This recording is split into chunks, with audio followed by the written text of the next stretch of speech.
escravos? Sim, desde que Espera, senhor. Estamos lotados de escravos nas nossas fazendas. Não temos onde entrar. Ah, espera aí, estou reconhecendo, senhor. Valdemir, você não é o dono de vários escravos, de várias fazendas ou mais coisas centrais? Sim, sou eu mesmo. Já tem conhecido. Sim, você também. Vale vários escravos? Sim, deixa eu ver o que é. Aí, ó, vou levar. É só dinheiro?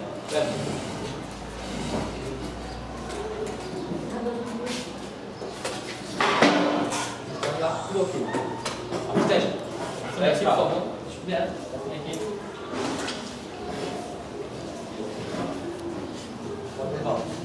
Leva o negócio.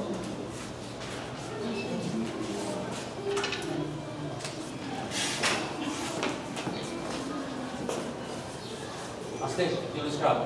Escravo, vai trabalhar. Pega uma tela. Já volto. Fico dormindo.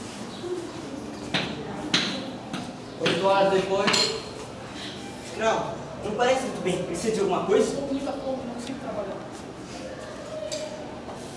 Tem muita coisa que encontrei. Que coisa é essa aí, assistente? Dê batata. Essa batata feia eu comprei com meu dinheiro. Me dê essa batata, estou com muita fome. Dê a batata? Tome. Vou descontar 50 batatas por hora. Não é necessário, senhor. Por que isso? No dia seguinte, Continue de olho nele. Vou ficar bem. Olha licença.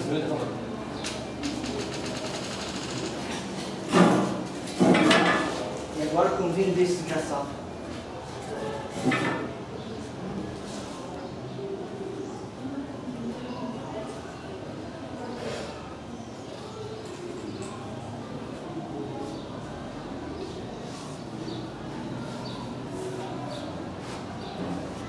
Então ele vai pensar no seu dinheiro mais. Escravo, levante. Vamos fugir daqui. Pra onde a gente vai pra ter batata? A gente não você depois, vamos logo. Já são 7 horas.